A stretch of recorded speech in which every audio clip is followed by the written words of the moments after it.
నోటి మాటలు భలేగుంటాయి. దేశంలోనే 25% పరిశ్రమలు ఆంధ్రాకి వచ్చేస్తున్నాయి. పెట్టుబడులన్నీ పరుగులు పెట్టుకుంటూ వచ్చేస్తున్నాయని నోటితో పరుగులు పెడుతూ చెప్తున్నారు.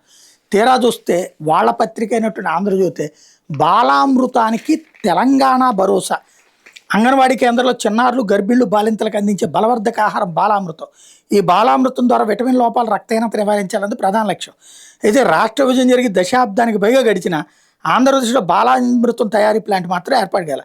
దీంతో ప్రతి నెల వేల టన్నుల బాలామృతాన్ని తెలంగాణ నుంచి సేకరించాల్సి వస్తుంది. అయితే స్థానికంగా ఏపీలో ఉత్పత్తి ప్రారంభిస్తే పరిశ్రమలకు ఊతం ఇవ్వడంతో పాటు యువతకు ఉపాధి, సరఫరాలో స్వయం సమృద్ధి లభిస్తాయని నిపుణులు సూచిస్తున్నారు. రాష్ట్రాన్ని పారిశ్రామికవేత్తలకు ప్రోత్సహించి బాలామృతం ప్లాంట్లను ఏర్పాటు చేయాలని ప్రభుత్వం 2025లోనే ప్రణాళికలు సిద్ధం 2014-19 మధ్యన ఏమైపోయింది, 19-24 మధ్యన ఏమైపోయింది. ఈ క్రమంలో 2025 డిసెంబర్లో టెండర్లు పిలిచిన ఏపీ హైకోర్టు మధ్యంతర ఆదేశాల కారణంగా తుది నిర్ణయం నిలిచిపోయిందట. తర్వాత హైకోర్టు రిట్ పిటిషన్ కొట్టేసి టెండర్ల ప్రక్రియ కొనసాగించాలని ప్రభుత్వాన్ని సూచింది. అయినా మహిళా శిశు సంక్షేమ శాఖ విషయాన్ని తేలిగ్గా తీసుకుంది. అక్కడ ఎవడో డబ్బులు ఇచ్చేవాడు అయి ఉంటాడు, ఈ పని చేసి పెట్టేవాడు, కాబట్టి సైలెంట్ అనమాట.